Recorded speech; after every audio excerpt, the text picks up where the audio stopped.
하나님이 산에 올라오라고 하셔서 올라갔습니다. 그리고 십계명이 있는 두 돌판을 주셨어요. 이제 내려가라고 할 무렵에 어떤 이상한 소리를 듣게 되죠. 싸우는 소리다. 이때 들어보니까 싸워서 패하는 부르짖는 기도 소리도 아니고 아주 이상한 소리더라 이거죠. 가까이 봤더니 아주 과간히 했어요. 금수 송아지를 잡고 제사지내면서 좋다고 막 뛰놀고 이런 사건이 있었지 않습니까? 자, 그 이유가 뭐냐? 우리 31장 32예를 돕기해서 18절, 31장 18절을 먼저 봅니다. 여호와께서 시내산 위에서 모세에게 이르시기를 마치신 때에, 그 때에 증거판 둘을 모세에게 주시니 이는 돌판이요 하나님이 친히 쓰신 것이라. 백성이 모세가 산에서 내려오미 더딤을 보고 단락이 이어진 겁니다. 여기에서 우리는 조금 참으면 해결되는데 그 조금을 못 참고, 제가 수시로 말씀을 드리잖아요. 가장 깜깜할 때 날이 샌다고. 가장 깜깜할 때가 언제예요? 12시, 1시, 그게 아니라 날 새기 직전입니다. 새벽 기도 하면서 차량을 인도해 보면 한여름에도요, 이제 점점 환해진 것 같은데 아주 깜깜해요. 그러다가 풍선 터지듯이 뻥 하듯이 그냥 날이 완전히 새어버리는 것을 볼 수 있어요. 그때 영적인 측면에서 느낀 것이 뭐냐면, 우리의 기도의 응답도, 우리의 삶의 터전도, 살아가는 모든 생활이 어렵고 꼬이어서 더 안 되고, 기도하면 응답받을 것을 믿고 약속을 믿고 기도하잖아요. 그러면 조금씩 나아진 조짐이 보여지면 힘이 생기잖아요. 그런데 기도하면 기도할수록 그런 것이 보이지 않고 더 어려움을 보고 더 어려울 때 보면, 그때 야, 기도하다 필요 없더라. 다 필요 없다. 나 다 열심히 했다. 할 만큼 했다. 그리고 주지 않는다 이거죠. 저는 그런 일을 너무나 잘 경험도 많이 하고 보았고, 그래서 열심히 할 때 중간에 경고 아닌 격려를 해줘요. 이 경고성 있는 격려 뭐라고 해주는가 하면, 집사님, 권사님, 이렇게만 가세요. 이렇게만, 정말 내가 입장을 바꾸려고 생각하더라도 감동이 와요. 눈물겨울. 그런 가운데 주님께 매달리고 애통이 여기고 열심히 할 때 하나님이 일하신다. 이 주의 중에 가슴에 뜨거워지고 기도가 더 진지하게 중재 기도할 때 더 나오고 그렇더라 이거죠. 그래서 그렇게 하다가 안 된다고 했을 때 실망도 한번 생각해 봤어요. 그래서 격려한 거죠. 지금 하나님이 일하시고 있습니다. 그러니 여기서 꾸준하게 끝까지 기도하시라고. 알았어요, 목사님. 얼마 가지 않아서 한 이틀 되어서 새벽 기도를 안 나오죠. 기도도 안 하죠. 교회도 늦으면 나오죠. 얼굴 보면 시커멓고 지옥에서 출장 나온 사람 같이 되어져요. 천국에서 출장 나온 사람이 얼마나 좋겠습니까? 환하고 얼굴만 보더라도 은혜스럽고. 그런데 그럴 때 올 것이 왔구나 해서 바로 병도 오래도록 놓아두면 안 되잖아요. 바로 가서 내가 뭐라고 하더냐, 무슨 이야기하면요, 교회 안 나가려고 하다가 목사님 말해서 그나마 나갔어요 하면서, 왜 더 그러냐 이거죠. 그래서 내가 미리 말했지 않느냐. 그래서 고집이 생기죠. 나는 한번 한다면 하는 사람입니다. 이런 말씀을 한다면 할 정도로 돼야지 자기의 생각을 내세우기 위해서 하려면 안 된다 이거죠. 그러더니 나중에 주저앉고 완전히 곁길로 가버리더라 이거죠. 왜 그래요? 조금 못 참아가지고 지금 이 말씀을 가르쳐주고 있어요. 산에서 지금 내려가라. 모든 걸 준비해서 내려가려고 하는데 하나님이 말씀하셨어요. 지금 방자에 행했다. 하나님이 전자하시는 알잖아요. 그래 내려오면서 봤더니 그 현상이 나타나고 와 확인해 보니 금송아지 사건이 나타난 거예요. 여기 조금만 참았으면 됐어요, 안 됐어요? 됐죠. 그래서 그 이유가 뭐냐? 누구든지 말하면 이유가 있어요. 시험 든 사람도 말하면 이유가 있고, 또 여러 가지 왜 교회를 다니다 안 다니는 사람들 이유가 있어요. 이유 없는 사람 하나 없어요. 그러면 다 이해할 만합니다. 그러나 우리의 생각은 그거 다 들어주고 그 생각을 내가 다 맞다고 생각하면요, 우리는 온전할 수가 없어요. 그래서 성경은 크게 두 가지, 이게 육신의 생각이냐 하나님의 생각이냐. 육신의 생각은 사망이요, 하나님의 생각은 생명과 평안이에요. 나란 존재는 예수 믿고 침례받고 구원받은 사람은 이제 나란 존재는 없는 거예요. 영적으로 나란 존재는 죽어버렸어요. 예수와 함께 죽었고 내가 사는 것은 믿음 안에서 그리스도와 함께 살아가는 것입니다. 섭섭하고 때로는 내 생각이 받아서 이건 있을 수 없어 막 하면서 그런 생각 키우면요, 결국은 이게 시험이 된다 이거죠. 왜 이렇게 더디냐? 나는 정말요, 지금 이번 사건 지나가면 나는 이제 망하고 끝나고 모든 것이, 그러면 하나님 영광 가리우지 않느냐, 이건 하나님의 뜻이 아니다 막 하면서까지 위교 고집을 피운다 이거죠. 본인은 고집이 아니라고 하죠. 자기 생각이 맞으니까 그러죠. 그러나 우리는 하나님이 누구십니까? 전지하신 분이죠. 다 알아요. 어떤 분입니까? 전능하신 분이죠. 여러분, 나사로 사건 한번 보세요. 보고를 받았어요. 주님이 사랑하시는 자가 병들어 죽게 된 아이다. 알아요.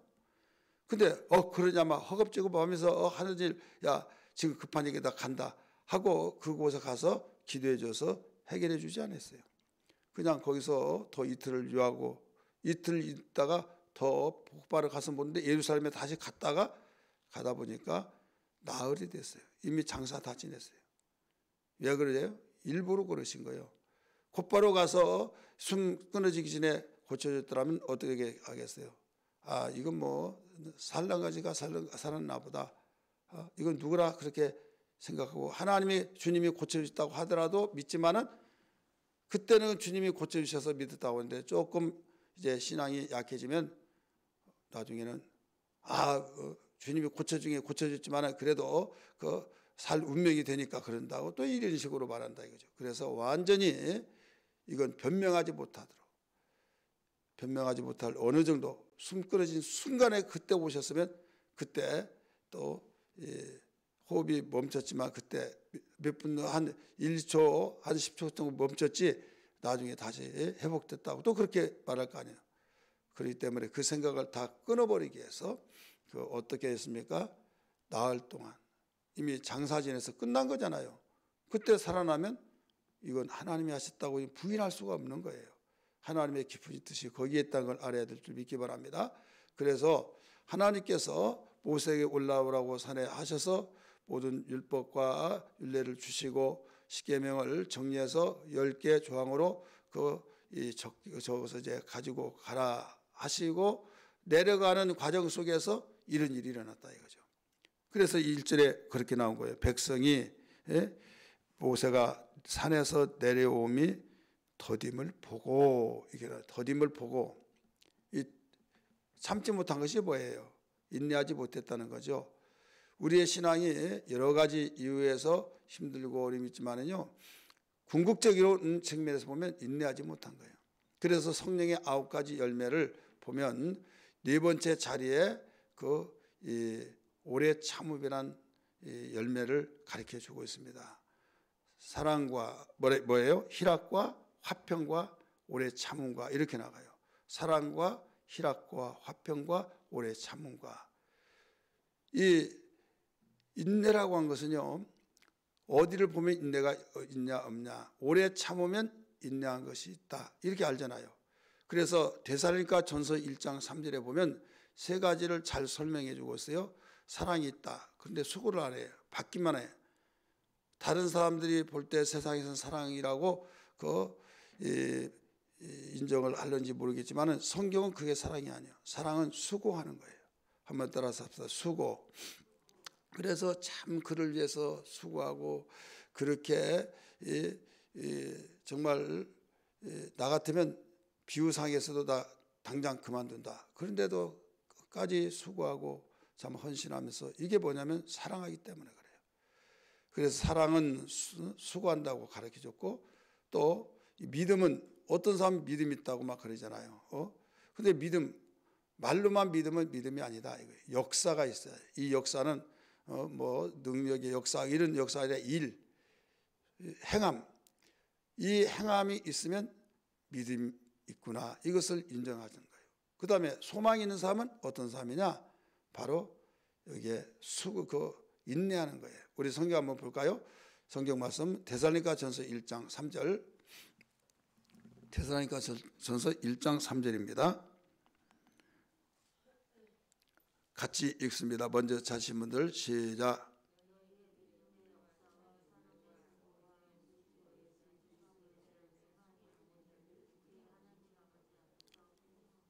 자, 뭐가 나와요? 믿음의 역사와 그 다음에 사랑의 수고와 소망의 인내, 이 나오잖아요. 설명해 주잖아요. 이 백성들은 소망이 없는 거예요. 소망이 없다는 것도 연계가 돼, 다 연결된 거예요. 소망은 어디에서 나와요? 믿음에서 나오죠. 믿음에서 나와서 이렇게 해준다고 했어 라고 하니까 막 소망이 생기잖아요. 그래서 소망을 생기는데 여기서 인내를 못했어요. 그래서 소망이 무너집니다. 무너짐과 동시에 같이 뭐가 무너져요? 믿음이 무너진 거예요.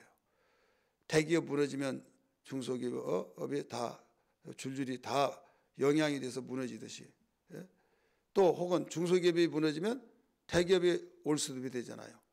그래서 연계가 다 되는 겁니다. 소망이 무너지면 믿음까지도 무너지게 된다. 이게 바로 인내하지 못해서 그렇다. 그러면 왜 인내를 못하냐? 더디오미에서 그랬다고 그랬죠. 한 가지 여기에서 알아야 할 것은 본문에서 비춰보면 자기 중심 생활을 하세요. 자기 중심 생활. 하나님의 뜻에 맡기고 그 생활한 것이 아니라 하나님 중심에서 생활을 해야 하는데 자기 중심. 자기 중심하면 자기가 생각하는 것이 옳다. 나는 그렇게 생각하지 않는다. 이런 건 다 자기 중심이거든요. 이름은 하나님 부채예요. 오늘 본문 한번 볼까요? 2절 말씀 보세요. 1절이네. 1절. 그 더디데리움을 보고 모여 백성이 아론에게 이르 말하되 뭐라고 그랬어요? 일어나라. 아론에게 말한 거요. 우리를 위하여, 우리란 단어가 붙어야 뭐예요? 누구를 위하여? 하나님을 위한 것이 우리를 위하여. 우리를 인도할 신을 만들라. 자기들을 인도할 신이 누구예요? 누굽니까? 여호와 하나님이죠. 이 모세 곧 우리를 애굽에서 땅에서 인도하여 낸 사람은 어디 되었는고 어찌 되었는지 알지 못함이라. 이렇게 말하죠. 분명히 애굽에서 인도한 신은 여호와라는 걸 알아요. 여호와. 그래서 여기에 이 여호와라고 분명히 사절에서도 나와요. 아론이 그들의 손에서 금고리를 받아 부어서 조각칼로 새겨 송아지의 형상을 만드니 그들이 말하되 이스라엘아 이는 너희를 애굽 땅에서 인도하여 낸 너희의 신이로다 하니라. 그러니까 입술로는 애굽에서 우리를 인도하는 신이라고 했잖아요. 근데 내적인 면에서 속에서는 우리를 일어나라고 한 것도 여러분 주님을 위해서 일어나면 주님과 함께 가잖아요. 근데 자기를 위해서 일어나라고 한다면 자기는 혼자예요. 여러분 전능하시고 전지하시고 무소부지하신 주님과 함께 생활하는 데는 승리할 수밖에 없어요. 복받을 수밖에 없어요. 그런데 나 혼자 내가 우리를 위해서 자기를 위해서 사람이 수시로 바뀌어진대. 내가 유익성이 없으면 그냥 배신하고 그러는데 여러분 인간이 인간을 위해서 일어난다는 것은 잡음이 생기. 처음엔 뚫뚫 뭉쳐서 다 한번 해봅시다. 막 결사대를 조직하고 하지만은 내가 이렇게 하면 안 된대. 내가 손해인데 그러면 이제 하나 무너지면 우르르르 다 무너진 거예요. 이게 세상 단체입니다. 여기서 우리를 위해서 일어나라고 아론에게 말했어요. 그러니까 워낙 막 다구치고 무섭게 하니까 일어났어요. 그러면서 그들이 요구하는 것이 뭐예요? 우리를 위하여 신을 만들라 이거죠. 우리를 위하여. 그러면서 우리란 단어가 3번이나 나와요. 거기에 보면. 그래서 오늘 우리가 내 중심에서 생활하냐 하나님 중심에서 생활하냐. 그리고 아론도 그들이 워낙 무섭게 다가와서 말하니까 그냥 그러면 너희들 금붙이 대라. 그래 조각에서 만들어졌잖아요. 이게 바로 오늘 이 시대에 예수 믿지 않은 사람이 막 뚫뚫 뭉쳐서 막 다구치면 믿는 사람이 여간 담대함과 죽으면 죽으리라고 하는 순교 정신이 없이 여기서 이겨낼 수가 없죠. 그러다 보니까 이게 세속화되어 버린 거죠. 우리 팬데믹 시대를 통해서도 우리 그런 부분을 우리가 볼 수 있었고요. 앞으로는 더 그런 일이 일어납니다. 그래서 비겁한 아론이 되지 말고 죽으면 죽으리라고 죽고자 한 자는 살 것이요 살고자 한 자는 죽으리라 말씀했어요. 우리 정리해서 오늘 말씀드린다면 왜 우리는 인내하지 못하느냐? 바로 자기 중심 속에서 인내하지 못합니다. 하나님 중심에서 살아야 될 줄 믿습니다. 성경을 우리를 보호해 주는 거울이에요. 이 아론만이 그런 것이 아니라 백성만이 그런 것이 아니라 우리 실생활에서 기도하다가 하나님 뜻대로 산다고 하다가도 내가 기도해서 응답이 몇 월 며칠까지 주어지는데 안 주어지면 여기에서 그 더디 응답을 해 주신 것을 보고 실망하고 시리에 빠지고 여기에서 시험 들고 이런 문제가 있죠. 오늘 우리가 찬송을 부르면서 1절과 4절을 번갈아 부르는 이유가 있어요. 이건 뭐냐면 시험 들지 않기 위해서는 우리 주님 심판하실 것을 생각할 때 우리가 영광을 생각한다면 시험 들지 않는다. 그런 차원의 가사가 나왔기 때문에 반복해서 불렀던 거예요. 오늘 기도할 때 하나님 무엇보다도 하나님 중심 생활하게 도와주옵소서. 기도할 때 그리고 하나님의 진노가 돌이켜서 진노 화를 명쾌하셨다는 사실을 우리 설명하지 못했지만 같이 읽었잖아요. 그 내용과 같이 오늘 기도하는 시간이 되기를 주의 이름으로 축원합니다. 기도하겠습니다.